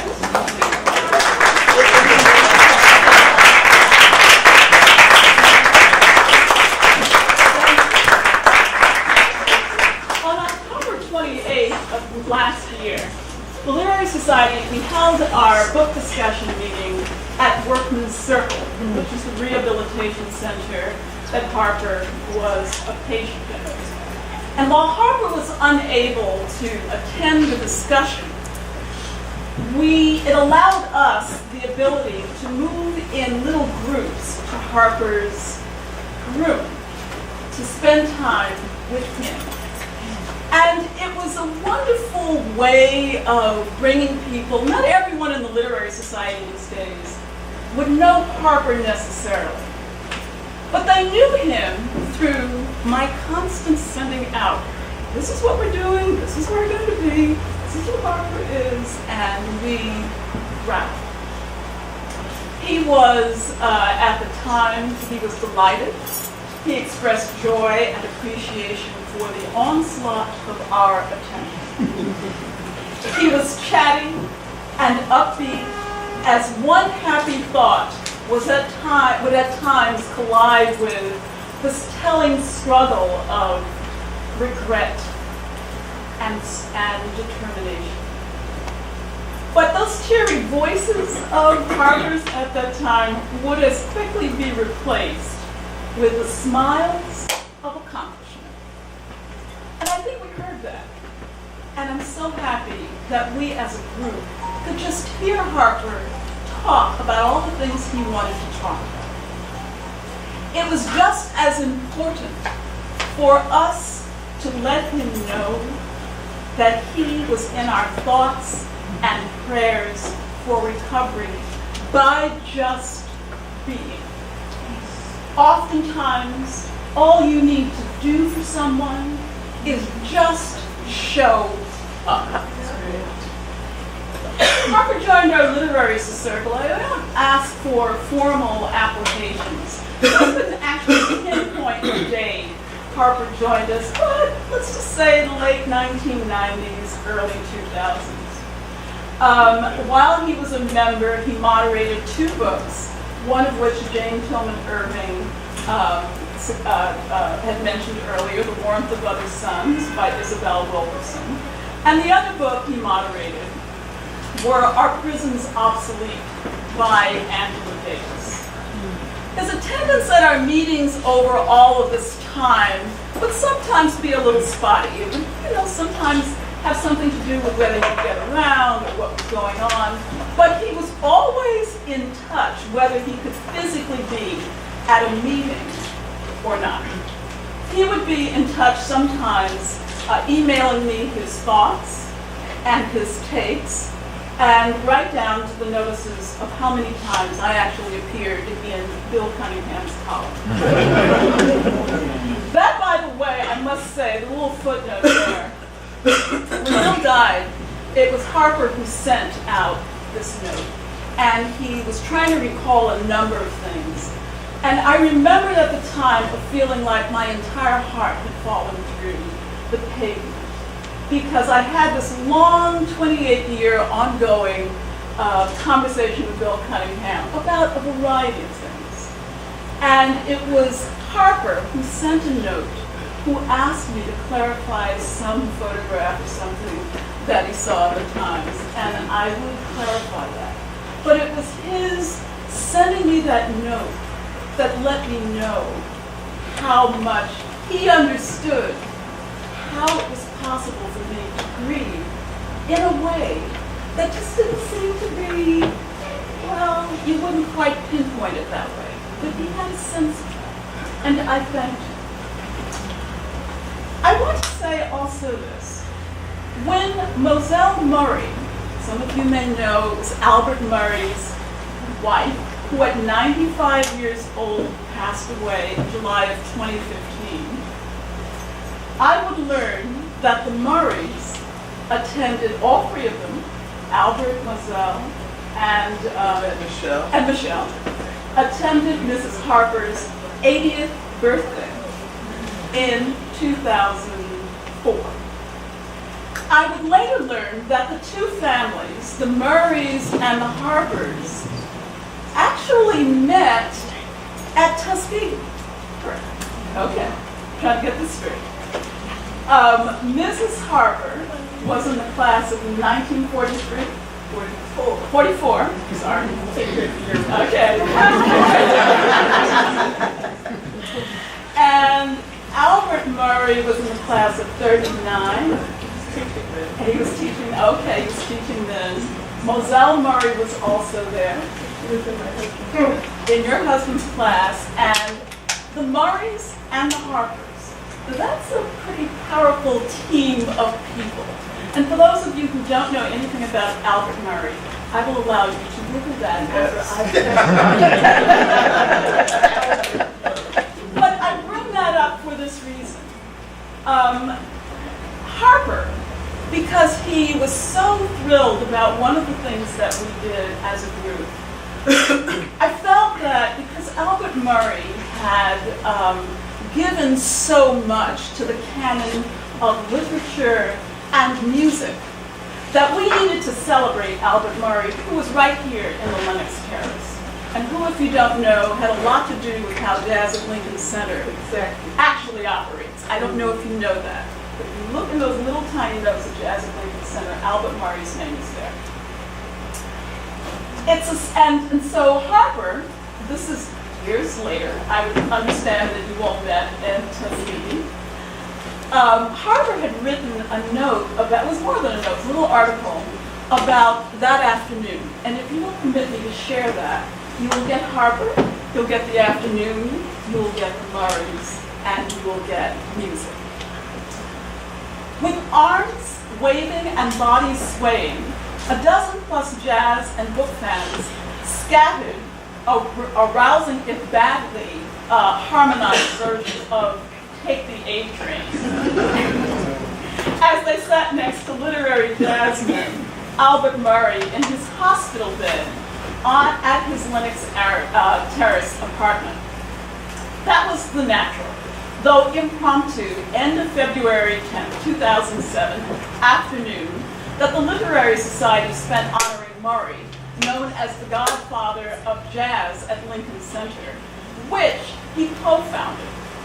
Murray died August 18, 2013 at his home at the age of 97 years of declining health. Murray, then 90, had authored several books, including Train Whistle Guitar, Count Basie's autobiography, Good Morning Blues, South to a Very Old Place, and Stomping the Blues, which the book review group discussed during a recent session. Murray also was known for his friendships with the late Romare Bearden, America's premier collagist, the novelist Ralph Ellison, and America's ultimate jazzman, Duke Ellington. Ellington, who immortalized Billy Strayhorn's Take the A Train, famously called Murray the unsquarest person I know. Murray also was featured on Ken Burns' PBS's special on jazz. The 2-hour-long February afternoon consisted of Murray speaking his mind and the literary group listening to a trio crowded into his bedroom apartment, lined with original watercolor colors of Bearden, records, and books. His wife, Moselle, and their daughter, Michelle, played host. Hampered by a back injury several years ago, Murray was confined to a hospital bed overlooking West 132nd Street. But as Literary Society founder Lana Turner said after the tribute, at 90 years, he has not lost a beat. Murray, a smile broadening his face that afternoon, expounded on the themes he posited in his first book, The Omni-Americans, that African Americans are the most sophisticated folk on the planet, that even Africans don't have the same rhythms as native-born Black Americans. They can strut, but they can't swing, Murray said, lit from behind by the afternoon sun. America's cuisine, music, and people are all influenced by African Americans, and only African American music is recognized worldwide as American music, and great music at that, Murray said. When asked what he wanted to hear, Murray said, "Take the A Train," as if everyone knew. The group roared in agreement as the trio, with J. Mark McGowan on trumpet, Bruce Edwards on guitar, and Infergu on keyboard, started up. The tribute came about, Turner said, as the 60-member Harlem-based group celebrated its 25th anniversary, and the works of writers whose writing has faced the test of time. thinking of how to honor the Alabama-born but long-time Harlem resident, Turner said, "Why don't I bring musicians as a thank you for his body?" Murray's wife and daughter were thrilled by the tribute, and Murray later said he was so glad. "There's some appreciation for what my concept of writing is." As the winter session ended, the group gathered alongside Murray for photos and video shooting. Spontaneously, those posing seriously for the camera started their uproarious and lively version of Take the A Train. Take the A Train will never be the same, one society member said as they left, garnering a few head nods. That was written by Harper. And he was, again, I had no idea that the families had actually met at Tuskegee as students and as professors. But here was his writing, these many years later. When I suggested we do this event for Murray, I didn't hear Harper's voice at the time because he never once said anything, but he in fact was there. And I just want you to know that we love, treasure. There is nothing about being in the Literary Society that requires anybody to have a degree. The only degree we are looking for is the degree to which your intellect will take you miles and miles. The only degree we're looking for is the degree to which you expect to be your highest self. And that is all we look for. So with that, thank you so much for allowing us. I'm not very good at speaking to groups. I wrote some stuff down. But I've known Harper for his whole life, basically. My parents and his parents were best friends. And Harper was always very smart, very social. He knew everything about every subject. It was a fascinating conversation. And like what I'm going to really miss about him is his laugh and his voice. I can hear his voice right there. He had this booming, big voice that I can keep out for later. And I'm going to always miss talking to him and just seeing him, because I've known him his entire life, basically.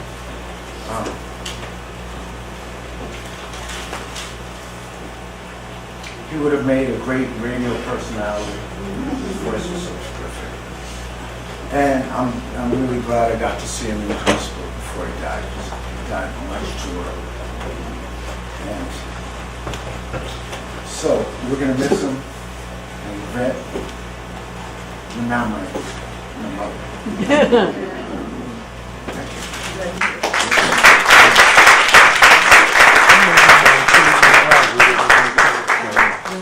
Okay, Mr. Tate. Oh. Eric Tate.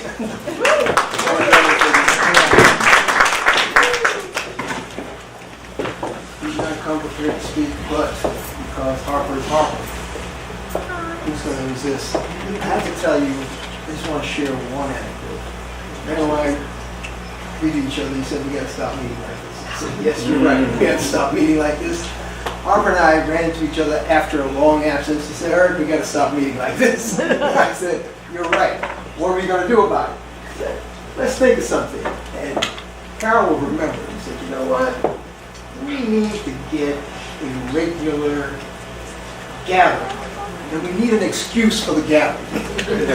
I said, "Okay, make up an excuse." He said, "Cards.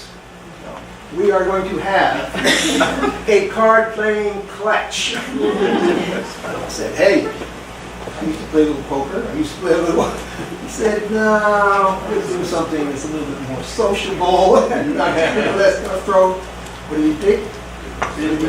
Big whiz. Which is more cutthroat than poker. And all I'm going to say is we actually ran that little group for a while. And then, of course, we all got busy doing other things. I think Carol went off to do her documentary or went off to do something else. I went back to doing more production work. But I'll never forget the fact that once we said, what are we going to do about it? Harper said, this is what we're going to do. And that's the kind of guy he always was. It's not just talk, it's action. And when I was growing up in Harlem, nobody called me that. They always called me Tate. Tate, what's happening? Tate, where are you going? Tate. So Harper and I became friends. It was such a pleasure to have another person who went by their last name. Harper. Can't forget.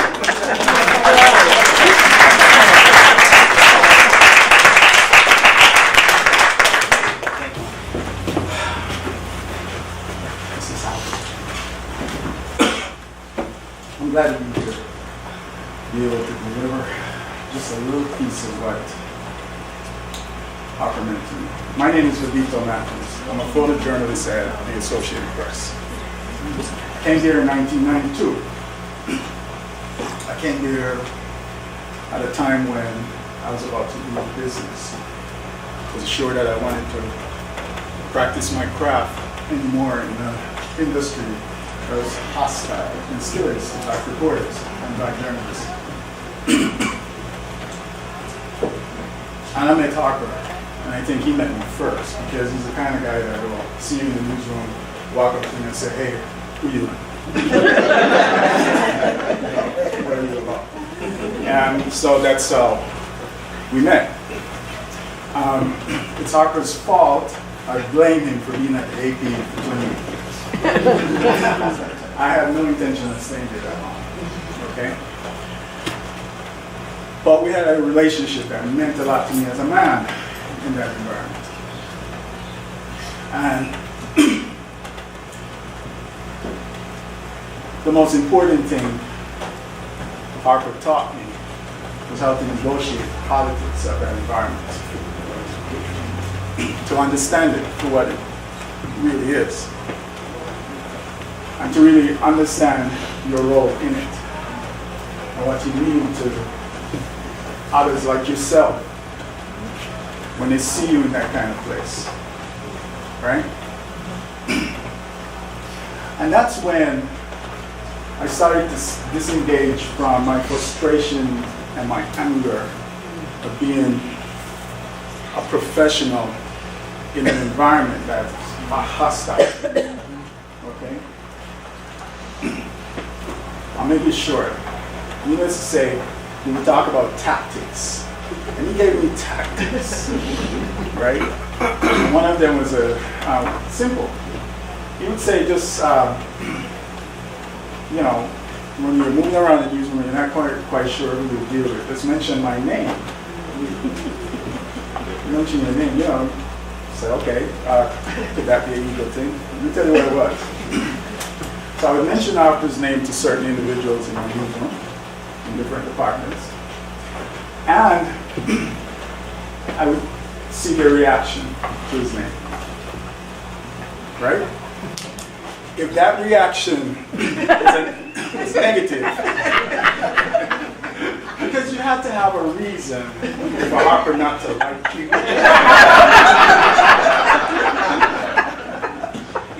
Okay? Right? You really have to have a reason.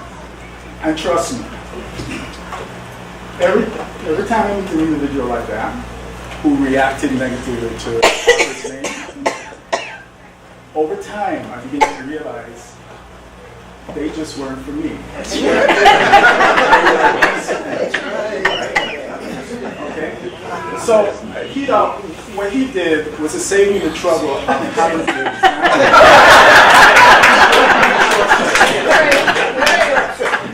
these individuals. I just know right away where the obstacle was. Right?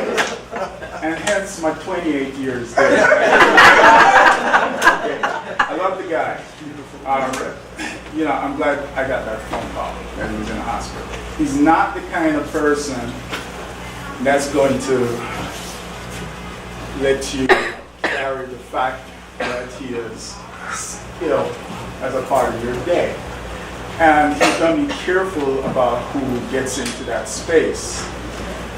when we did talk, he would caution me not to let the folks back at the AP know that, because he just didn't want a certain energy coming into his space.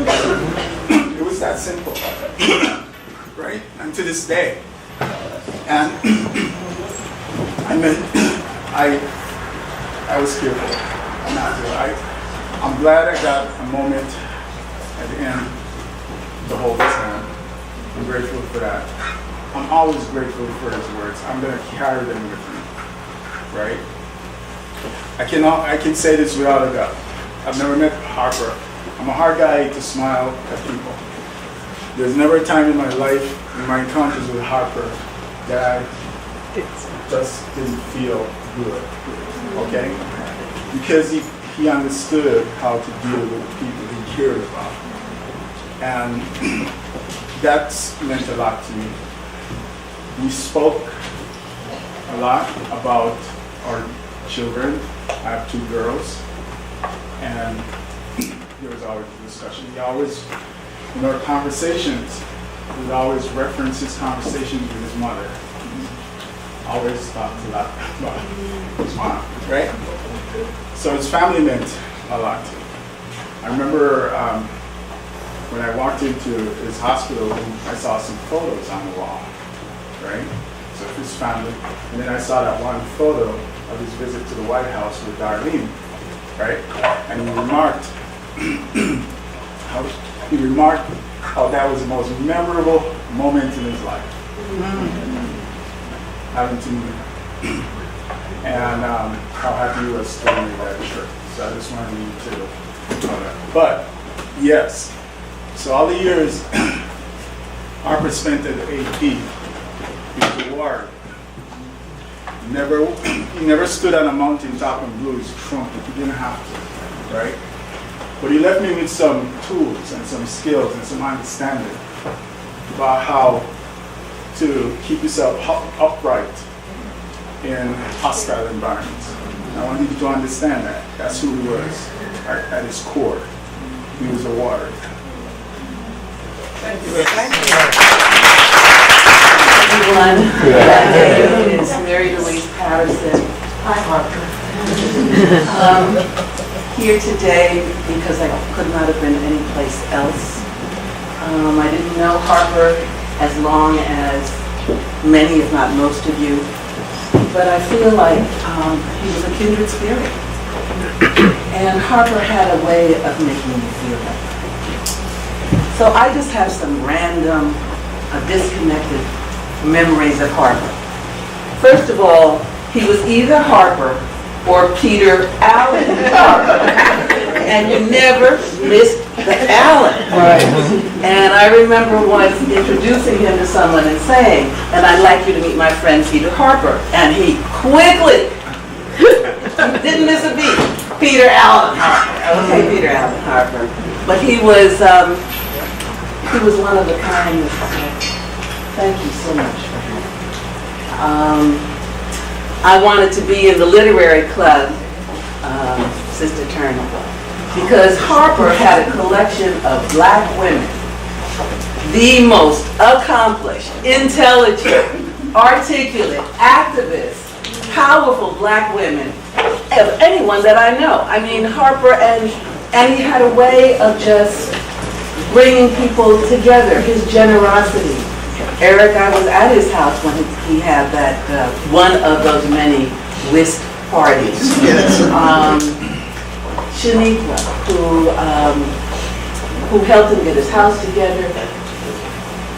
And he was so happy when he got that apartment together and talked about inviting people over. That's the one thing he wanted to do because he was a people person. He loved people. He was a proud black man. He loved black people. He loved our culture. And he promoted that culture. He will be missed for what he has given us.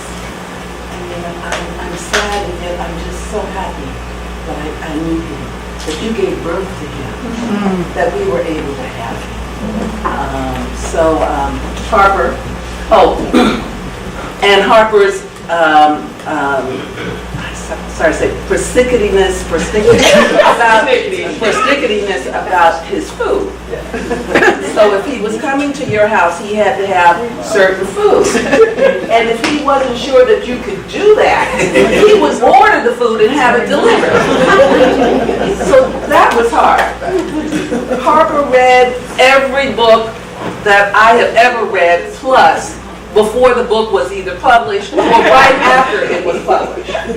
Harper had an incredible, insatiable intellectual appetite. I think he was one of the most brilliant people I've ever met. He was constantly thinking. He was never not thinking. And his generosity in bringing people together. He understood the importance of connecting people, and he did that. So he knew that I was this leftist, probably leftist sectarian, and yet, you know, he would bring me into groups of people who, intellectuals, thinkers, doers, but who didn't share perhaps my perspective on how to think and do. But he understood the importance of broadening people's horizons, of widening the circles that people traveled in. He was special. Thank you.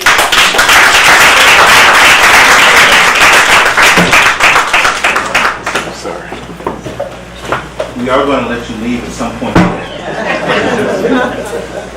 But before we do, we have some closing remarks from Mrs. Babette Harper, after which he will sing Lift Every Voice and Sing.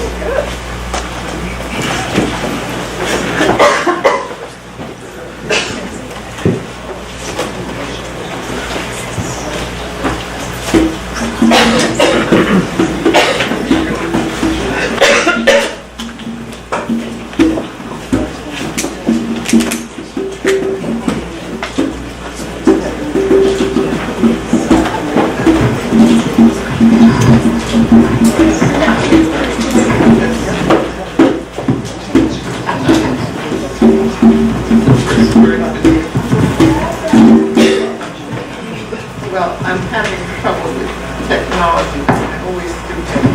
So before, Just a second. This is what granddaughter. I want to do the first line, if I can. Thank you.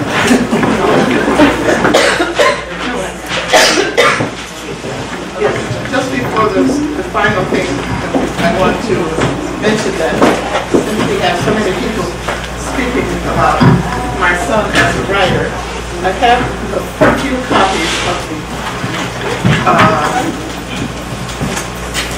the examples of the writings of his, if you are interested. And I think I told you about it.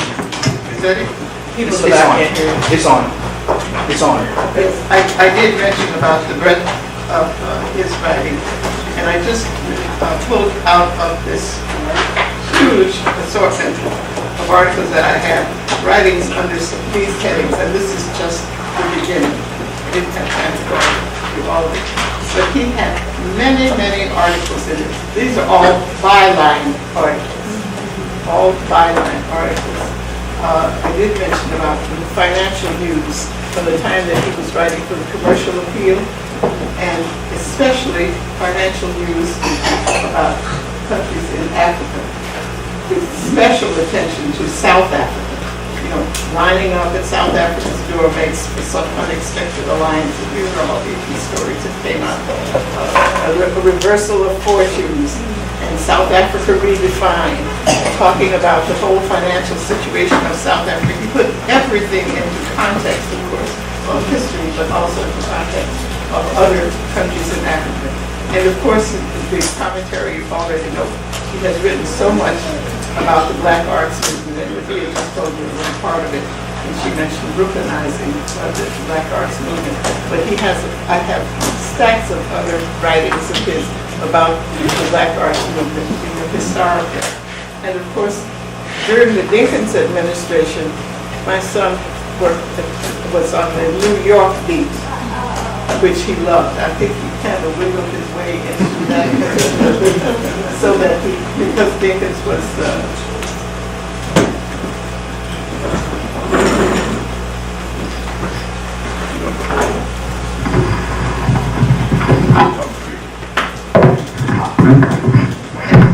one of his articles, an AP article was entitled Fiscal Follies.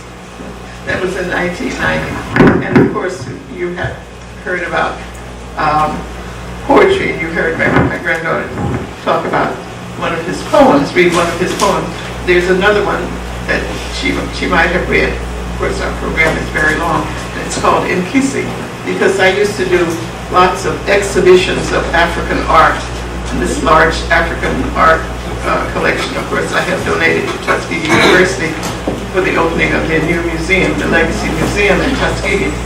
But prior to that, I used to give exhibitions of African art, and I learned, my life turned around in 1972 when I spent a summer studying comparative East African societies, studying at first Ethiopia, then Kenya, and then Tanzania, those societies, and comparing them, and with the beginning of a collection of art of different ethnic groups. So every exhibition that I had was, the point of it was to show the differences in art of the different ethnic groups, and to talk about the variety throughout the continent. So he wrote a poem, not telling me initially how much he didn't appreciate some of what I was doing.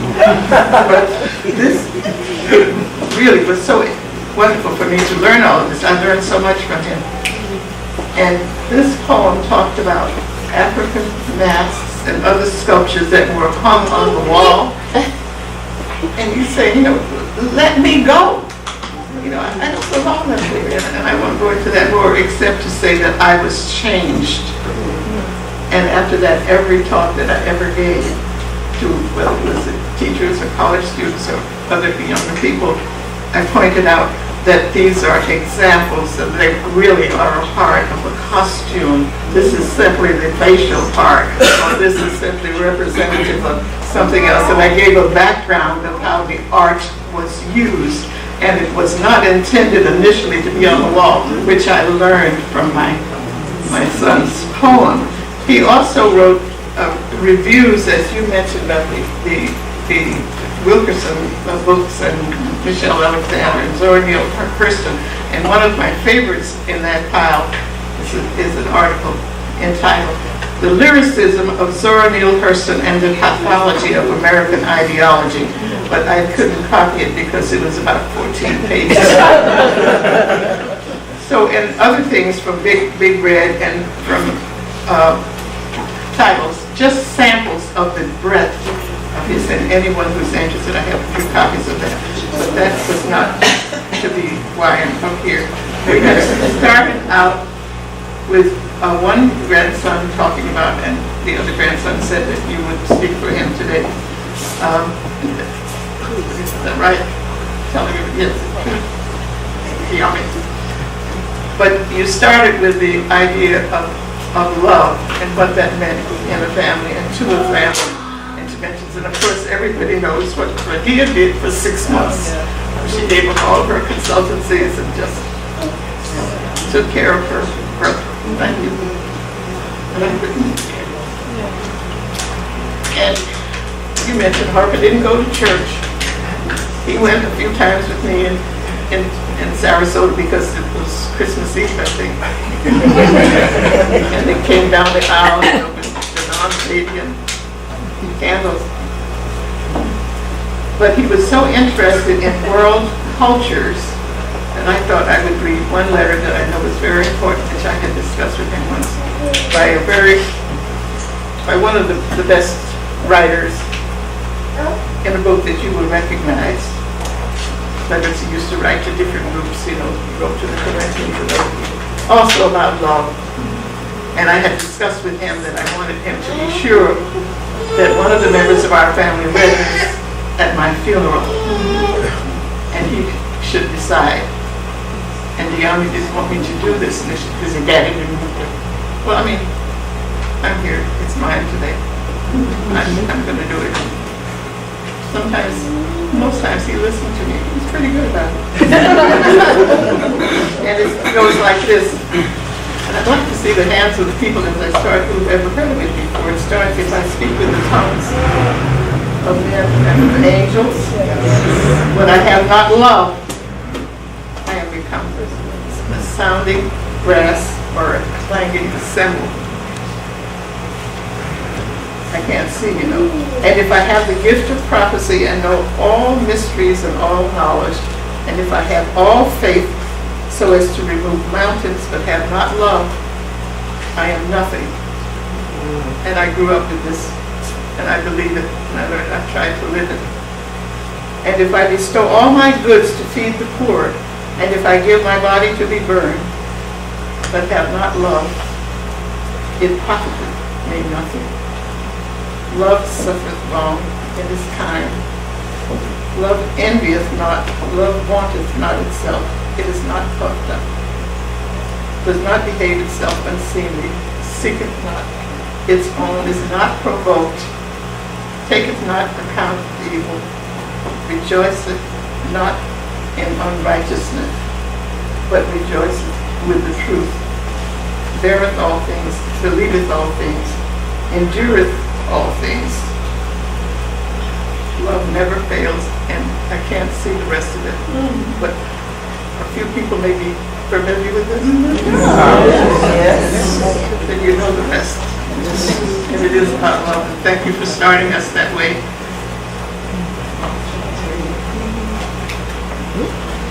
You okay? You're okay with this? Another family meeting taking place. Thank you.